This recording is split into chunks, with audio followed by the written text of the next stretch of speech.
Although my jazz guitar teacher introduced me to the diminished scale, or specifically the half-whole version of the scale, a long time ago, it was actually through the playing of Robben Ford that I began to understand how I could use it. The scale has a unique sound, and Robben found a way to incorporate it into the blues, which was the type of music that I was playing a lot of at the time. It's a scale I still use today in my playing, and I continue to find new melodies, patterns, and tricks within this 8-note symmetrical scale.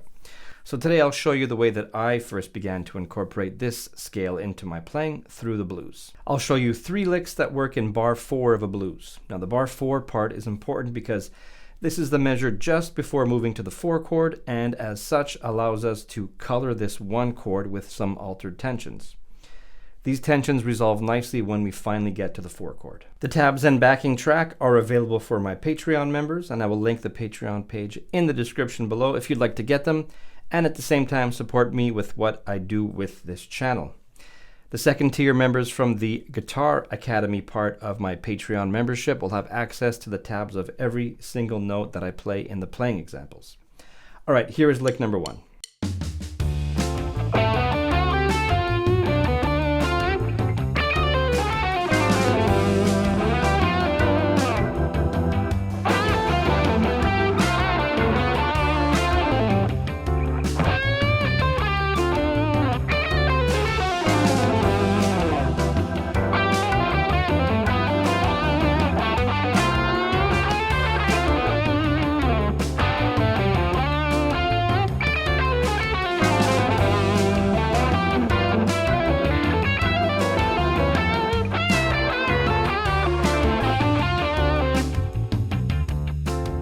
Let's first go over what the scale actually is. The scale is a symmetrical 8-note scale consisting of alternating half steps and whole steps from the root of the dominant chord. So for this example, we are in the key of D, D7. So we would start the scale on the note D. If I were to play the scale on 1 string, for example, so you can see how it's laid out, it would look like this, starting on the root.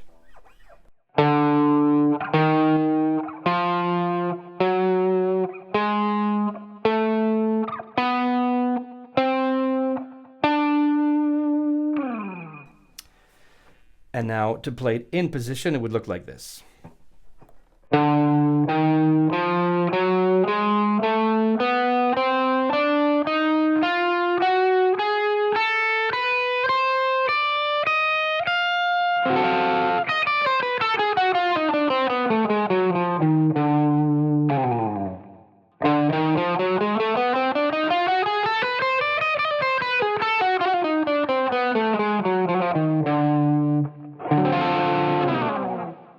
For now, let's focus on the top 4 strings. There's a nice comfortable shape that you can play that lies right over the chord shape. So in the key of D, I'm thinking of D7 like this. And you have this pattern here.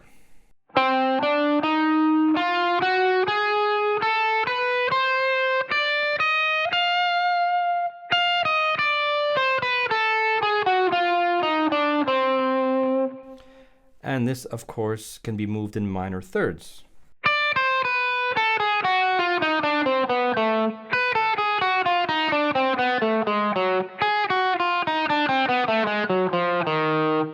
And of course, there are a lot of patterns that can be created using this scale. You've probably heard things like this before.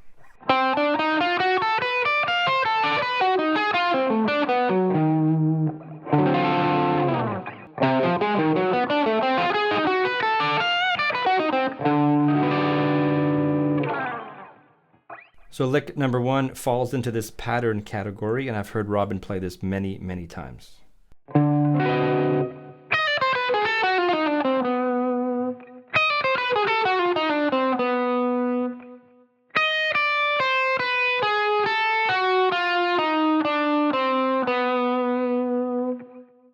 And again, because this scale is symmetrical, you can move the pattern up or down in minor thirds.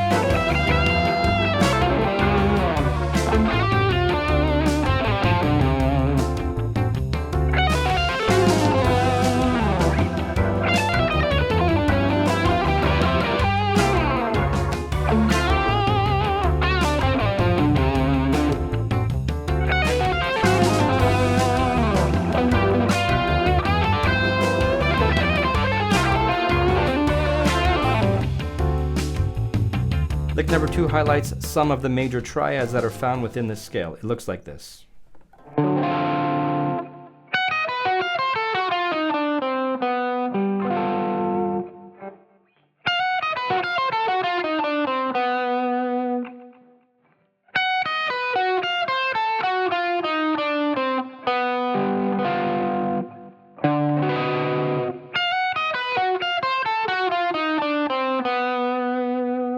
All right, so what is going on here? We're highlighting 2 triads that are found within the diminished scale. These 2 triads happen to be a tritone away. That would be B and F. So first we're going to work with the B.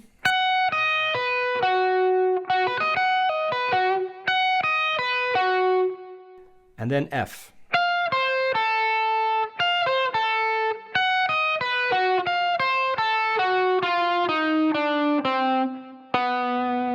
And this note B here is the 3rd of the 4 chord G7.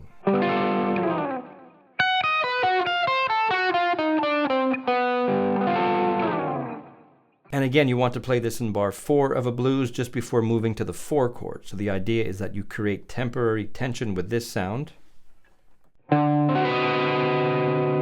That gets resolved.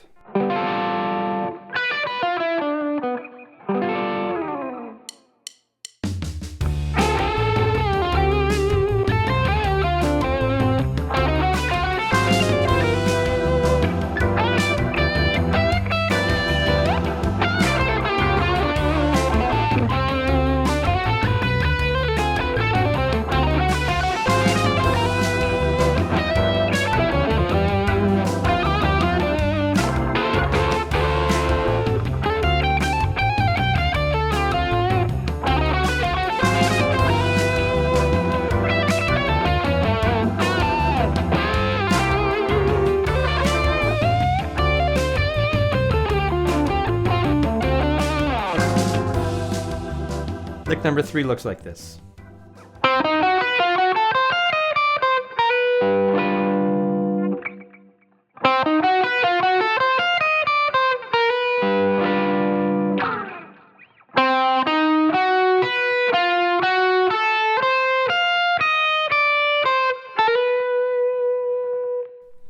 And this uses a couple of common shapes that are found within the diminished scale.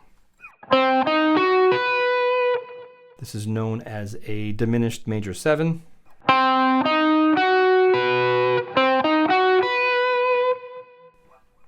it moves here.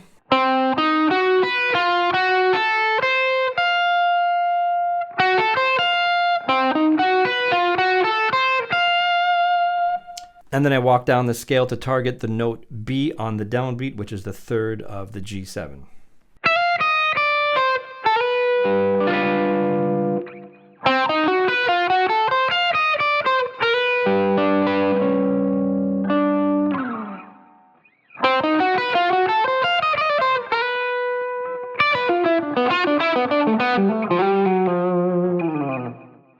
And you can move this diminished major 7 arpeggio up in minor thirds as well.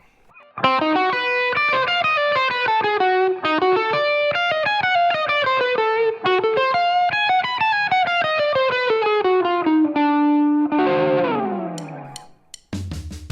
hope that you found these licks useful. Let me know in the comments below which of the 3 you prefer.